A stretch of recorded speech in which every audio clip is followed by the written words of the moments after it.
යාළුවනේ අද හවස මගේ පොඩ්ඩෝ දෙන්නත් එක්ක ලස්සනම තේ පාටියක් දාන්න තමයි මේ සූදානම.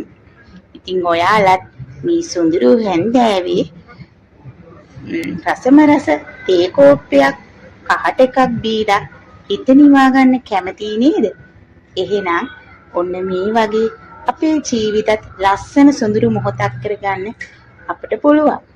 ඒ සොඳුරු මොහොතෙන් අපේ ජීවිතේ ලස්සනම සතුටින් කාලය ගෙවන්න ඔබට පුළුවන් කියලා හිතේ.